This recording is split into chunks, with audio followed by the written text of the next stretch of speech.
বেতন পাইয়া টাকা দেশে পাঠাইতে পারলে সবার মুখেই থাকে হাসি, আর কোনো একটা সমস্যার কারণে যদি কয়েক মাস টাকা না পাঠাইতে পারি, পরিবারের মানুষেরও মনে চায় না যে ওই প্রবাসীর সাথে আর যোগাযোগ রাখি।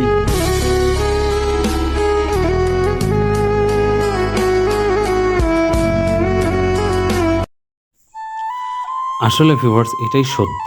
দেখুন, প্রবাসীরা আসলে যখন টাকা পাঠাতে পারে না তখন কিন্তু ভাই আসলে কিন্তু সে ফ্যামিলির কাছে এক ধরনের ভালোবাসা থেকে দূরে চলে যায়, এটা কিন্তু বাস্তবতা। কিন্তু একটা রিকোয়েস্ট করবো আমি সবাইকে, যারা, যার বাবা, যার ভাই, যার বোন, যারা প্রবাসে আছে, প্লিজ তাদেরকে রেসপেক্ট করুন, সম্মান করুন, ভালোবাসা। আমার মনে হয় সব থেকে ভালো হবে ওইটাই। তারা চেষ্টা করে তার পরিবার যেন ভালো থাকে, এটা সবসময় তারা কিন্তু এটা চায়।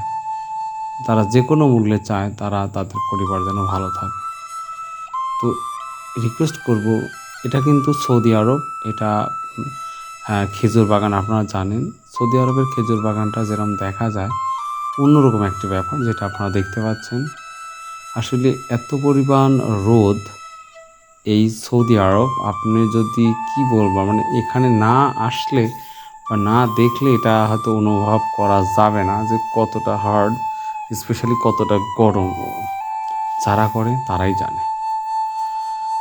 আর প্রবাসী যারা আসবেন তাদের জন্য আমি বলছি, একটা রিকোয়েস্ট করব, অবশ্যই অবশ্যই আপনারা ভেবে চিন্তে আসবেন, ভালো মানুষের সাথে মানে আন্ডারস্ট্যান্ড করে আসবেন।